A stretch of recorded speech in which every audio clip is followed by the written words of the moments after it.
আসসালামু আলাইকুম, welcome to our channel food and innovation. আজকে আমরা করব লাউ ভাজি। চলেন আমরা ভাজি করি।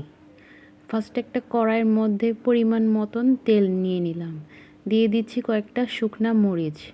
শুকনা মরিচটাকে আমরা লাল করে ভেজে নিব। আর এদিকে আমরা লাউ কুচি করে নিয়েছি ধুয়ে।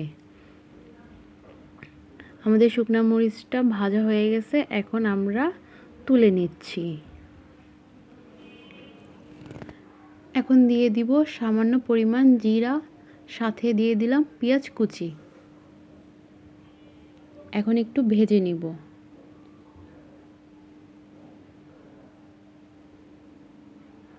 এখন দিয়ে দিচ্ছি পরিমাণ মতন লবণ।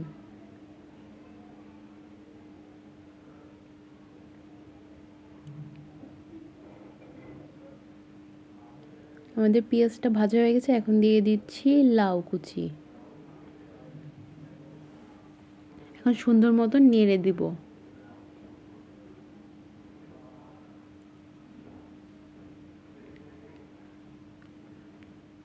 এখন কিছুক্ষণের জন্য ঢাকনা দিয়ে ঢেকে দিলাম। এখন আবার একটু নেড়ে চেড়ে দিব। লাউ ভাজিতে পানির প্রয়োজন হয় না, এমনি ভাপে সিদ্ধ হয় আর সাথে এমনি পানি ওঠে।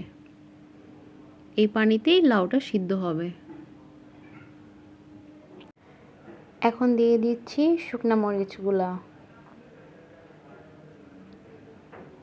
এখন একটু নেড়ে চেড়ে দিব। এভাবে আমরা রান্না করব। তৈরি হয়ে গেল আমাদের মজাদার লাউ ভাজি। আপনারাও বাসায় ট্রাই করবেন। সাদা একটা ভাজি, সবাই খেতে পারবে। সকালবেলা নাস্তাতে খেতে পারবে, দুপুরে ভাতের সাথে খেতে পারবে। আমাদেরকে লাইক করবেন, সাবস্ক্রাইব করবেন। Thank you.